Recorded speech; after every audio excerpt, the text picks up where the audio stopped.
Hi guys, it's Pavi back with another video, and you need no explanation in terms of what I'm going to be talking about today.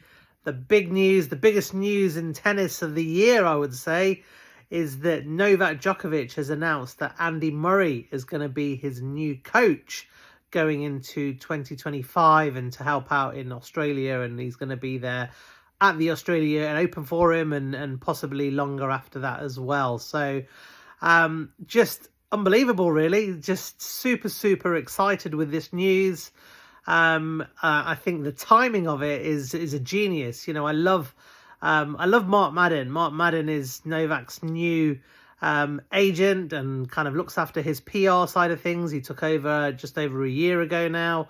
And you know, he knows what he's doing. He's a great guy. He's very astute with what he's doing.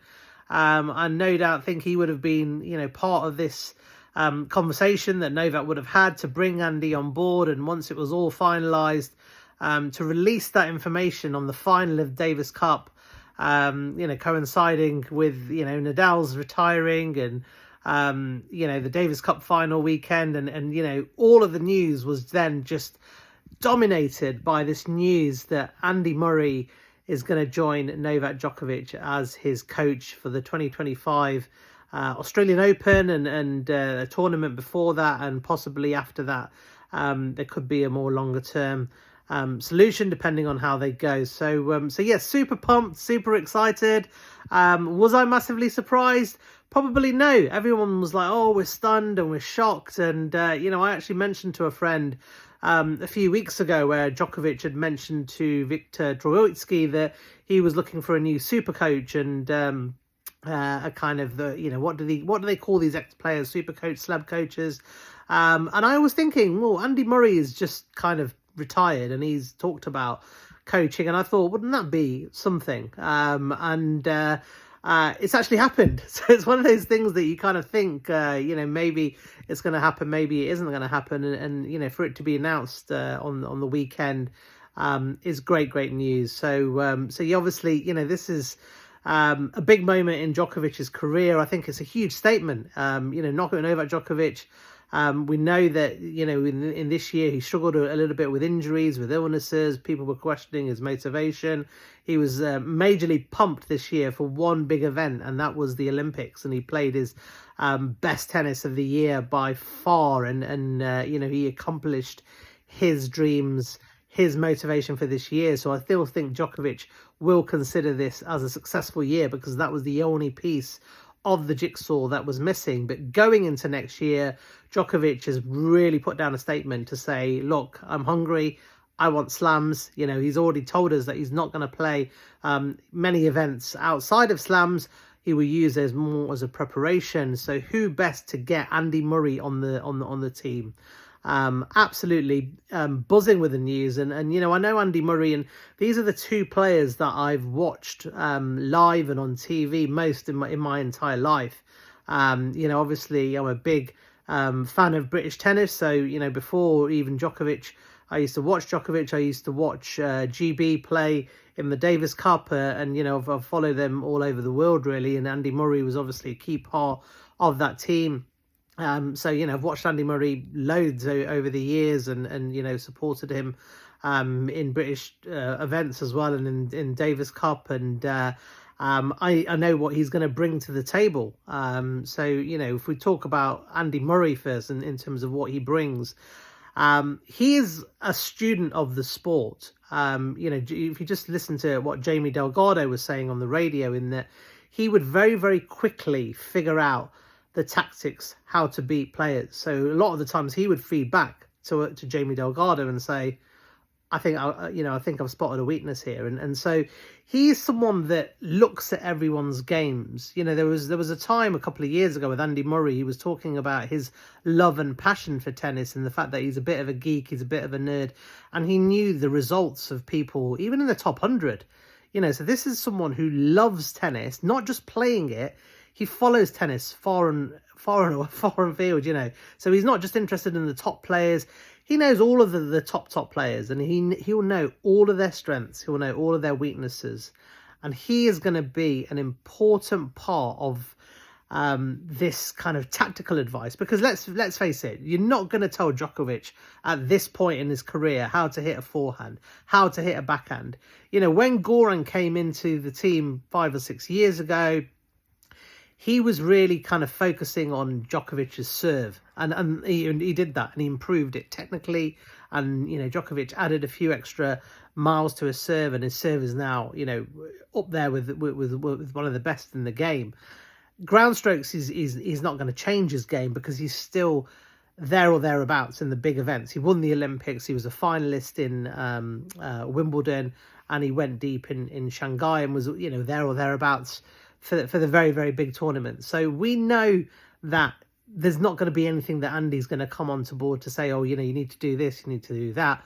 But what he's going to get from Andy is he's going to get tactical knowledge, which is really, really important, especially for Novak going into next year, when he's already told us he's not going to be playing many events outside of slams and possibly masters and team events. So he's probably not going to have that knowledge that he would have before when he was playing regularly and week in, week out. And that is where Andy is going to be key, because Andy's been playing these tournaments for the last, since he kind of came back from his retirement and announced that he was going to resume his career. He's been playing tournaments, so he knows the players. Very, very recently, it's very, very unique that a tennis player has a player as good as Andy Murray, as elite as Andy Murray, and still in incredible shape to have on that team. So Andy Murray will be able to say, yeah, I played so and so last year. This is what he can do. This is what he's good at. This is what he struggles with. The other thing is, Andy Murray being in the box to Novak can probably do that tactically for Novak. So he's not going to help him on his strokes, but he could say, I can see that he's really struggling to play your slice. He might say, I can see you struggling to play your slower serves or your slide serves. Remember now that ATP allows communication. So Novak knows that. He knows that at the end of the turn, he can communicate with Andy Murray, and that he can tell him in that game. And Novak knows, being a Grand Slam champion, every little percent counts. So even if it's the little 1% thing, which Andy might say, he's struggling on his backhand. That's the little thing that Novak might know to say, yeah, I'm going to focus on his backhand. It might win him the extra point, and that point could be the difference from winning and losing a slam. So the appointment of this by Novak is absolutely genius.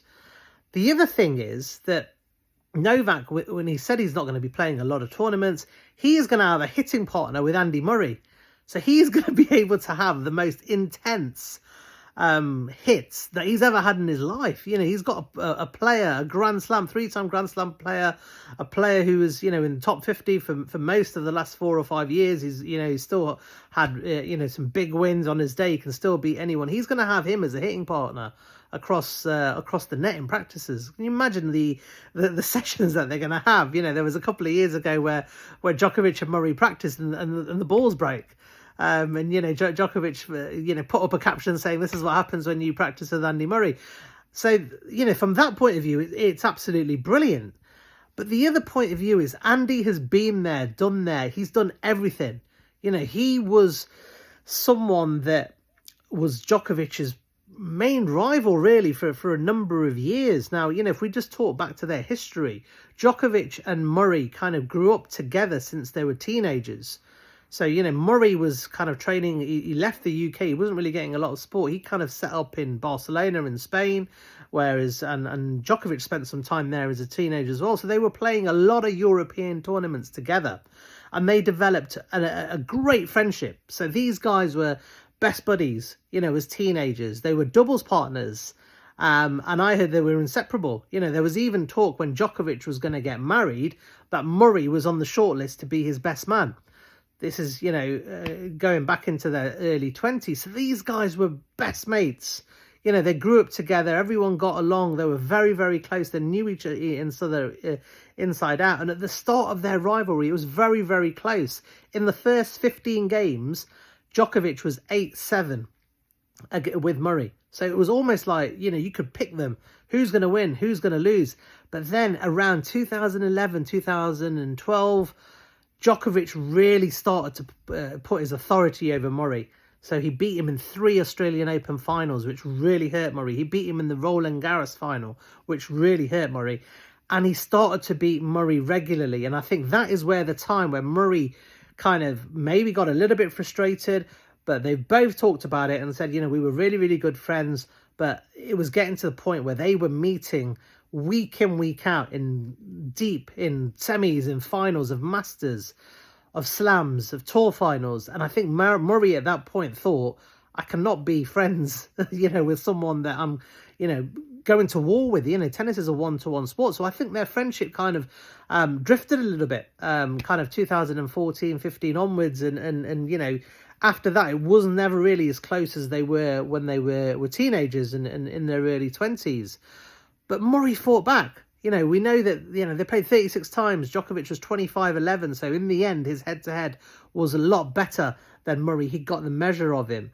But there were some amazing moments for Murray that he did. And when he beat Djokovic, he won the very first Grand Slam in 5 sets. In 2011, the US Open, where it was going into the 5th set, where Murray, who had lost, I think he lost his first 4 Slam finals, was it? Something like that. He was determined, and you heard Murray said that he went to the toilet break, looked in the mirror and said, I am not going to lose this. And he won. He beat Djokovic in the US Open to win his first Grand Slam. In 2012, when Andy Murray won the Olympics, he beat Djokovic in the semi-finals of the Olympics, was another big one. And then arguably the biggest, and actually it is the biggest for Andy Murray, he beat Novak Djokovic to win his first ever Wimbledon, the first Brit to win Wimbledon in over 70 years in 2013. So Murray knows Djokovic's game inside out. He knows how to beat Djokovic, but he also knows how to bring the best out of Djokovic because they've grown up together. He knows what makes Djokovic tick. He's been on that tour. He knows the rigors of a Grand Slam. He knows recovery. He is, we know that Andy is so pumped with tennis that he's going to be part of that box. He's going to give Novak that fire that he craves. Djokovic loves it. And I think, in the box is going to be hilarious because Djokovic will shout and rant at Murray and Murray will be passionate back. And I think that's exactly what Djokovic needs. So I can't see this, I can't see any negatives in this partnership at all between those two because, they've obviously had a chat. I don't know at this stage who instigated it, but I think it possibly was Novak because he was saying a few weeks ago that he's not going to go down the conventional coach route. No one can really teach someone the GOAT, technical stuff at this stage of his career. And he doesn't need it. But what he needs that little bit of fire. He needs someone he trusts. He needs someone that knows what makes him tick. And who better than Andy Murray? A child, they've been born a week apart. They've grown up together. They're great family man. They're completely different people though. And I think that's a good thing. I think that's a good thing. I think it's, we live in this era now where everything is black or white. You've got to be on that side. You've got to be this side. And this is why, a lot of Murray and Djokovic fans don't historically get on very well. You've got a lot of, Murray and Djokovic are different people. They've got different things on, viewpoints on things. And I think the fan bases are quite different. That doesn't mean that, all of them are the same. I've got some Andy Murray fans who I've got on well with, people at Murray Musings podcasts, Scott Barclay, Claire and Ange and loads of people that I meet at Wimbledon every year and we get on absolutely fine. But then there's an element of Andy Murray fans who I know absolutely despise me. And you've got these Karens who are now saying, oh, we don't want to be doing this. We never want to support Djokovic. Because I know there's an element of Andy Murray fans that absolutely despise Djokovic. And the fact that they're now going to have to cheer because they're committed to Andy Murray and they're going to be supporting Djokovic now, it makes me laugh. It makes me laugh. And I think if this turns out to be a success at the Australian Open, then Djokovic is then going to say to Andy, I'm sure of that, and I'm sure Andy's not going to say no, I want you for Roland Garros and I want you for Wimbledon. And remember last year at Wimbledon, Andy really got pissed off. Novak really got pissed off with some crowd who were disrespecting him in a night match, and he made this, the good night speech, which went viral. And now they're going to have Andy in his box. And it could be little bit of things. Andy could be in that Wimbledon box. Djokovic could be, 5-all in the final set against Alcaraz in the semi-final. And Andy Murray might turn around to the fans to say, come on, get behind Djokovic. These little percentages could make all of the difference.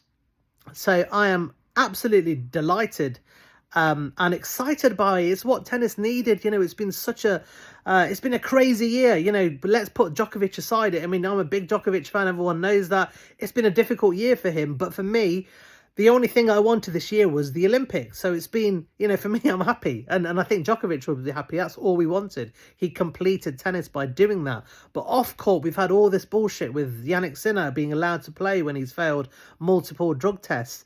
We've had a lot of stuff going on that shouldn't be going on in tennis. It's been a bit depressing. Obviously Andy Murray retiring, Rafael Nadal retiring, two unbelievably good players. It's been a bit sad. I know a lot of the tennis fans that I speak to have been a bit disillusioned. Djokovic hasn't played much. Nadal's retired. Murray's retired. You've got Sinner, who shouldn't really be playing. And then you look at other people that have struggled. Medvedev, fans have been frustrated this year. He's not had the season that everyone thought he would. He hasn't really kicked on after winning his one slam. So it's been, this is a lift that tennis needed just to end the year. And I think the timing of it is absolutely genius. And I said, I think it might be Djokovic, but I think Mark Madden has probably got a role to play with that. So I think he's doing his job excellently. And we're all excited. I don't know how it's going to work out with the fans. As I said, there's a lot of Karens that are Murray fans, and I've already seen some comments saying that they're not going to support Djokovic, and no matter what. So the fact that they're seething is just makes me it's just hilarious. But I'm all for debating and for taking on people's views. I don't think the world should be polarized, where you pick a side and no one, you must do this, you must support that, you must believe in this thing, or if you don't, you're the worst person in the world and get called every name under the world. Life doesn't work like that. And Andy Murray and Djokovic had a few spats over the last few years. We've known that there's been some needle. Andy Murray's uncle's been he's always been having a go at Djokovic, and I've kind of defended Djokovic a number of times on social media against him. Like, this is Judy Murray's brother, Keith. It'll be interesting to see how it goes. Everyone's got that uncle, and with all due respect to Keith as well, I think he's actually he does a lot of it to wind him up. I think he's actually not a bad person. I think if we actually met, we would probably have a laugh and have a drink. But some of the stuff that he says, he knows will rile the Noel fam, and everyone knows the Noel fam is they don't take no bullshit off anyone. It doesn't matter who you are. We've seen enough bullshit in tennis and the way that it's been treated and the way that Djokovic has been treated each year, that we will stand our ground, and we don't care if people abuse us or call us every name under the sun. That is something that we will always do and continue to do so. We go on it. Like, Djokovic and Murray have had their differences. They're two different people. So I don't think this is something that they would probably do long term. But I think that works absolutely fine. I think Djokovic last year, if you ask Djokovic and every fan, he would say my main priority is to win Olympics. Djokovic's main priority, and I can tell you that for a fact, this year for 2025 is he wants to get to that 25th Grand Slam. It's not the end of the world if he doesn't, but that is what he's going to be doing. And by putting Murray into his team is a kick-ass move, because Murray is a student of the sport. He knows everything inside out of tennis. I've heard so many people, I know a lot of people in the Murray camp, and they all tell me what a student he is. He's a genius. You have a chat with Andy Murray about tennis, and you'll come out after that chat more knowledgeable than before, because he knows everything. He knows every little intricacy. He'll know everything about Djokovic. He'll know everything about his opponents. He's going to be a tactical genius for Djokovic. I think he'll also bring that fire, that energy that Djokovic craves. And he's going to have Andy Murray in his corner, whether it's on the phone, whether it's on the box. Murray is Djokovic's boy now.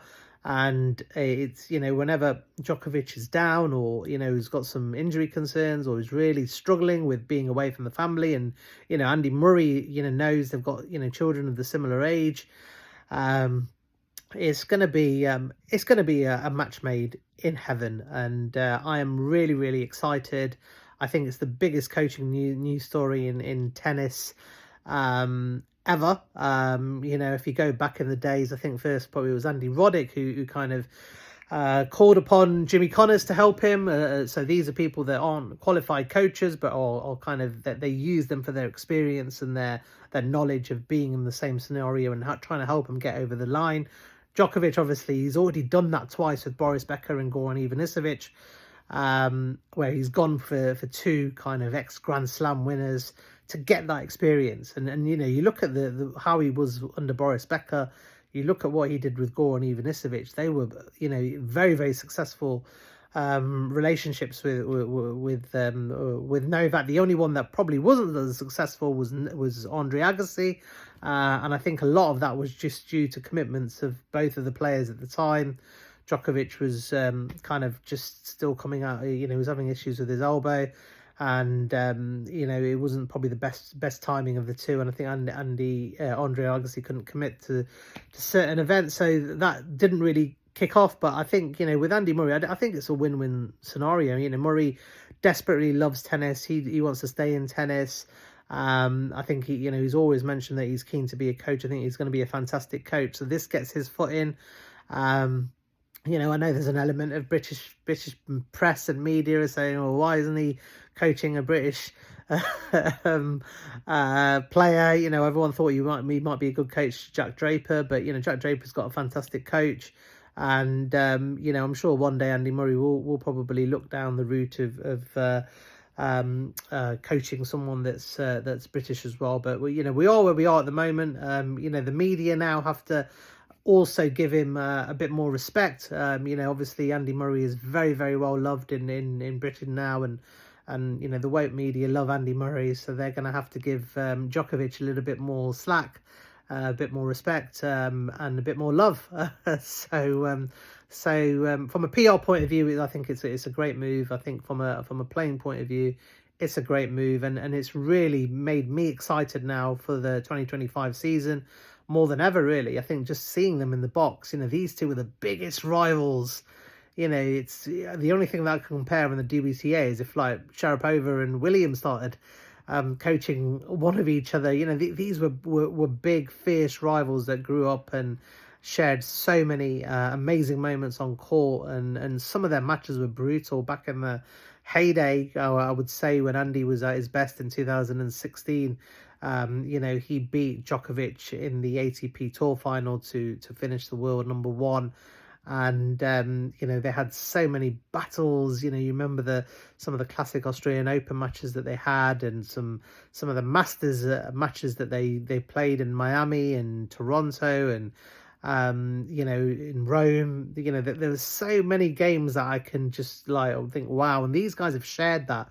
So Andy Murray is going to know exactly what Djokovic is going to go through when he's in a war, and he's going to be really, really important for Djokovic. In the early round matches where Djokovic does sometimes slip up, and Murray will say, we'll do the due diligence on the player. He will tell Murray exactly what their weaknesses are, what the tactics are in the game. A lot of the times when you watch tennis, you can figure out things when you're watching from the side, and try and figure out what the opponent is struggling with, so you can try and exploit that. So absolutely buzzing, delighted with the news, and I just wanted to kind of jump on here and kind of say from my point of view, there's no negative at all here. I think it's a win-win for Andy, it's a win-win for Djokovic, and now let's get to it, let's get down to business. I know Djokovic is already getting his body and mind and everything ready. He'll be leaving for Australia in a few weeks' time. He did say that he was going to play an event before the US Open. I don't believe that's been announced yet, but it might be Brisbane. But we shall see. I'm sure that will be confirmed sooner rather than later. And then, he's up for it. And this is a great statement for Sinner and Alcaraz. Obviously, they've taken all of the headlines this year. They are the players to beat next year. We don't know whether Sinner is going to be around because of this pending doping case situation with the Court Arbitration of Sport. So we don't know if he'll be banned. But if he's not, then Djokovic is he's going to be ready. He's going to be ready for Sinner. He's going to be ready for Alcaraz. He's going to be pumped. And my boy Murray and Djokovic are going to be pumped. They're going to be ready. It's going to be a good year. He's going to get to number 25. I don't know whether it'll be Australian Open or Roland Garros or Wimbledon or the US Open, but I am very confident that Djokovic will get to number 25. And if he doesn't, it doesn't matter because he's already completed tennis. So, you know, we've got absolutely nothing to worry about from a Djokovic fan. And I think we're just going to enjoy it now. Just seeing Murray in the box is going to be hilarious. And you know, hopefully I'll get to see him at Wimbledon. You know, hopefully Murray will still be there, and it'll be interesting to catch up with Andy, hopefully, and you know, maybe even his uncle and me can call a truce, and we might even have a beer or a glass of Pimm's that he can buy for giving me so much grief over the years. So yeah, so I'm signing out. You know, there's a lot of other stuff to talk about. I'm going to do another video later just to kind of summarize the last couple of weeks. Obviously it's been dominated by Jannik Sinner. Just phenomenal, really. You know, he won the ATP Tour final without losing a single set. He helped Italy win back-to-back Davis Cups. He is a level above anyone else at the moment. So we shall see. I will obviously be keeping up my views and pushing forward for you know, the CAS case, and I'll do separate videos for that. But for now, I want to sign out, and you know, as I said, this is exciting news for tennis. Djokovic and Murray together as a team gives a smile and puts goosebumps on my on me. So yeah, so peace out everyone, take care, look after each other, and stay safe, and I'll be back with another video soon. Take care, bye.